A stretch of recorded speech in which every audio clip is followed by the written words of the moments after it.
ఓం శ్రీకృష్ణ పరబ్రహ్మణే నమః. శ్రీమద్భగవద్గీత అత దశమోధ్యాయః విభూతియోగః. ఈ అధ్యాయం యొక్క పేరు విభూతి యోగము. విభూతి అనగా ఐశ్వర్యము, మహిమాతిశయము. ఈ చరాచర ప్రపంచమంతయు భగవంతుని యొక్క వ్యక్తరూపమే కావున వారి విభూతియే అగును. ఇది అంతయు వారి మహిమా విస్తారమే, చిద్విలాసమే అయి ఉన్నది. భగవద్విభూతియే అగు ఈ ప్రపంచమున భగవానుడు విశేషముగా అభివ్యక్తమైన పదార్థములను గూర్చి, వ్యక్తులను గూర్చి వర్ణింపబడిన అధ్యాయమగుటచే దీనికి విభూతి యోగము అని పేరు వచ్చినది.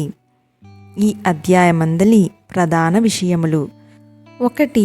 భగవంతుని విభూతి యొక్క యోగ శక్తుల యొక్క వర్ణనము, వానిని ఎరుగుట వలన కలుగు ఫలితము.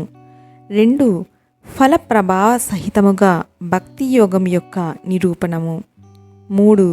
అర్జునుడు భగవానుని స్తుతించుట, స్వకీయ విభూతిని యోగశక్తిని వర్ణించి చెప్పుడని ప్రార్థించుట. 4.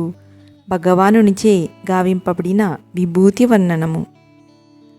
పూర్వాధ్యాయముతో ఈ అధ్యాయమునకు గల సంబంధము: 7వ అధ్యాయమున, 8వ అధ్యాయమున, 9వ అధ్యాయమున అచటచట సంక్షేపముగా భగవానుడు తన విభూతులను గూర్చి తెలియజేసిరి. భక్తుల యొక్క ఉపాసన సౌకర్యార్థము ఇప్పుడు తన విభూతులను విశదముగా వర్ణింపదలంచి భగవానుడు ఈ అధ్యాయమును ప్రారంభించుచున్నారు. అట్టి భగవద్విభూతుల యొక్క జ్ఞానముచే సర్వత్రా ఈశ్వర దృష్టి అలవడగలదు. అత్తరి భక్తి చక్కగా అభివృద్ధి నొంది క్రిందటి అధ్యాయము యొక్క చివర చెప్పబడిన మన్మనాభవ మద్భక్తో అను బ్రహ్మాభ్యాసము లెస్సగా కార్యాన్వితము కాగలదు.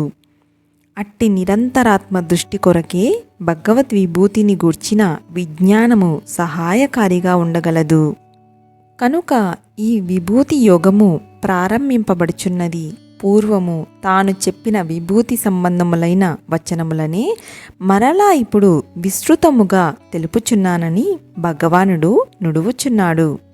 హరి ఓం తస్సత్. శ్రీకృష్ణార్పణమస్తు.